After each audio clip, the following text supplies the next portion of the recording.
మనిషికి మరో మనిషి తోడు అంటారు. కానీ ఓ పెద్దాయనకు తనకెవరి తోడు అవసరం లేదని అంటున్నాడు. దాదాపు 29 ఏళ్లుగా ఒక దీవిలో ఒంటరిగానే జీవనాన్ని సాగిస్తున్నాడు. వినడానికి షాక్ గొలుపుతున్న ఆయన జీవిత చరిత్రను చూస్తే ఎన్నో ఆసక్తికర విషయాలు తెలుస్తాయి. ఈయన పేరు మోరాండి. వయస్సు 79. పుట్టింది పెరిగింది ఇటలీలో. 29 ఏళ్ల క్రితం పడవ ఇంజన్ చెడిపోయి లంగరు కాస్త సముద్రపు అడుగు భాగంలో చిక్కుకుపోయిన పరిస్థితుల్లో ఇటలీకి సమీపంలోని బుదేలి ద్వీపానికి చేరారు. ఏం చెయ్యాలో తెలియలేదు. ఆ దీవిని చూసుకునేందుకు ఏర్పాటైన వ్యక్తి 2 రోజుల్లో రిటైర్ అవుతున్నారని తెలిసింది. అప్పటి వరకు తనకు ఎదురైన అనుభవాలతో విసిగిపోయాడో ఏమో తన పడవను అతనికి అమ్మేశారు. ఒంటరిగా బతికేందుకు సిద్ధమైపోయారు.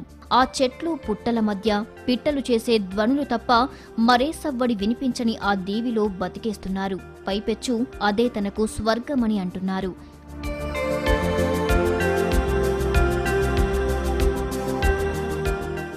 ఒంటరిగా ఈ దీవిలో జీవితం గడుపుతున్న మోరాండీకి ఇక్కడ పోరాటం తప్పలేదు. ఒంటరిగా దీవిలో ఉండరాదని ప్రభుత్వం హుకుం జారీ చేసింది. దీన్ని తీవ్రంగా నిరసించిన మోరాండీ చిన్న ఉద్యమమే నడిపారు. దీంతో ప్రభుత్వం వెనక్కి తగ్గింది. ప్రకృతి రమణీయత ఉట్టిపడే ఈ దీవిలో సూర్యోదయాలు, సూర్యాస్తమయాలు, అరుదైన వాతావరణ పరిస్థితుల్ని ఫోటోలు తీయటం హాబీగా మార్చుకున్నారు.